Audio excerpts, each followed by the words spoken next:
मराठीमध्ये larger than life सिनेमे कधीच बनत नाहीत असं आपण नेहमी टीका करत असतो, पण मराठीमध्ये कॉन्टेंट ओरिएंटेड मूवीज नेहमी बनत असतात. अशाच हटके आणि भन्नाट कॉन्सेप्टवर बेस्ड असणाऱ्या मूवीज आपल्या इथे ढिगाण आहेत. अशा काही भन्नाट अशा मूवीज मी तुम्हाला आजच्या व्हिडिओमध्ये सांगणार आहे, ज्यांची कॉन्सेप्ट एकदम हटके आहे. तर व्हिडिओ शेवटपर्यंत नक्की बघा आणि चॅनल सबस्क्राईब केलं नसेल तर लगेच करून घ्या, कारण अशा भन्नाट व्हिडिओज मी नेहमी आणत असते. चला तर मग बिना लांबड लावता व्हिडिओला सुरू करूया. 2 दिन पहले नारायण कांबळे ने ऐसा गाना गाया था जिसको सुन के ही वासुदेव ने अपनी जान दी थी.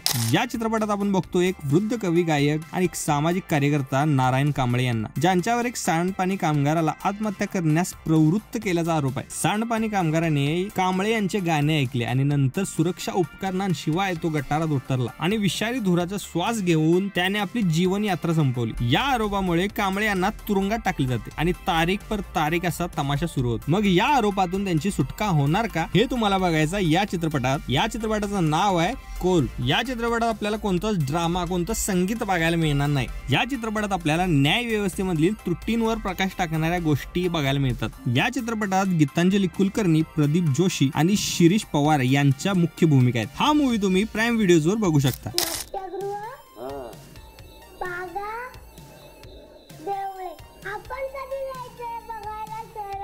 या चित्रपटात आपण बघतो विचारी आजोबांना, जे की त्यांच्या नातवाला घेऊन पुण्याला आले. त्यांच्या नातवाच्या डोळ्यांची निदान करण्यासाठी ते पुण्याला आलेत. त्यांचा नातू म्हणजे परशुराम गंभीर आजाराने ग्रस्त आहे, ज्यावर शस्त्रक्रिया करणे आवश्यक आहे. यात फक्त एकच प्रॉब्लेम आहे, जर शस्त्रक्रिया झाली तर मुलाची दृष्टी पूर्णपणे जाणार आहे आणि जर शस्त्रक्रिया नाही केली तर त्याच्या जीवाला धोका आहे. मग याच्या उपचारादरम्यान विचारेला कसा संघर्ष करावा लागतो हे या चित्रपटात आपल्याला बघायला मिळते. या चित्रपटाचा आकर्षक साधेपणा आणि काही हृदयस्पर्शी क्षण हे तुम्हाला हेलावून सोडतील. या चित्रपटाचं नाव आहे श्वास. हा एका सत्य घटनेवर आधारित असलेला चित्रपट आहे. या चित्रपटाला राष्ट्रीय पुरस्कार सुद्धा मिळाला. त्याचबरोबर 2004 च्या ऑस्कर मध्ये सुद्धा हा चित्रपट नॉमिनेट झालेला. या चित्रपटात आपण अश्विन चितळे, अरुण नलावडे, संदीप कुलकर्णी, अमृता सुभाष या कलाकारांना बघतो. हा चित्रपट तुम्हाला प्राईम व्हिडिओजवर बघायला मिळेल. आई पावडर जास्ती लावली ना.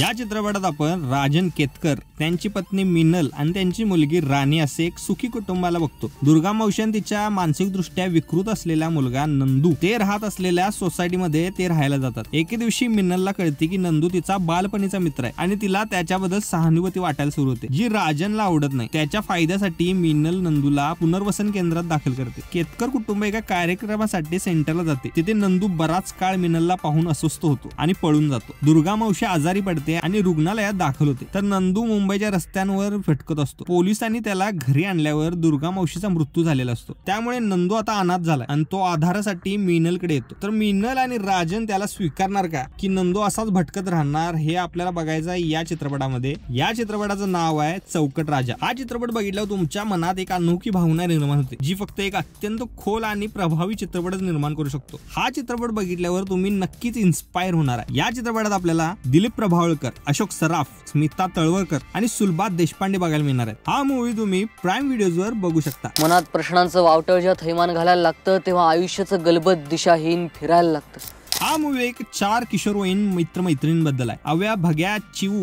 आणि डॉली, ज्यांना कळते की त्यांच्या कॉलनीतली रहिवाशी असलेली ज्योतिताई त्यांची कॉलनी सोडून जाणार आहे, कारण तिने तिच्या कुटुंबाची बदनामी केली. ज्योतिताईच्या जाण्याबद्दल त्यांच्या पालकांकडून समाधानकारक स्पष्टीकरण त्यांना मिळत नाही. तिचे लज्जास्पद कृत्य नेमकं काय आहे हे शोधण्याचा ते प्रयत्न करायला सुरू करतात आणि या प्रयत्नात ते कोणत्या मार्गे लागतात हे बघायचं आपल्याला या मूवीमध्ये. या मूवीचं नाव आहे बालक पालक. बालक पालक हा एक महत्वाचा मराठी चित्रपट आहे, जो की लैंगिक शिक्षणासारख्या एका नाजूक विषयाला हात घालतो आणि किशोरवयीन मुलांसमोर येणाऱ्या आव्हानांवर भाष्य करतो. हा चित्रपट तुम्ही प्राईम व्हिडिओजवर बघू शकता. तू मुकीस का ग? नाही ग, बोलते की.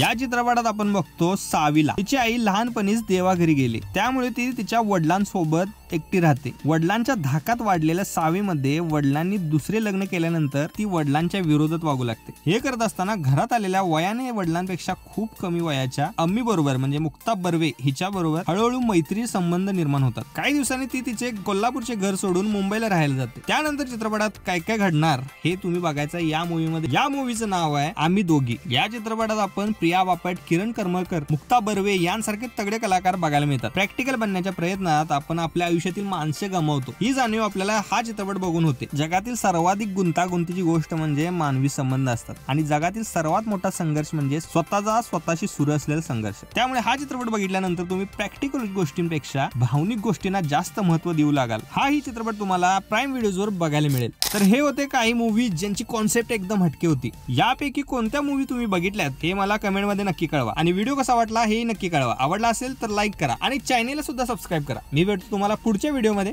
तोपर्यंत धन्यवाद.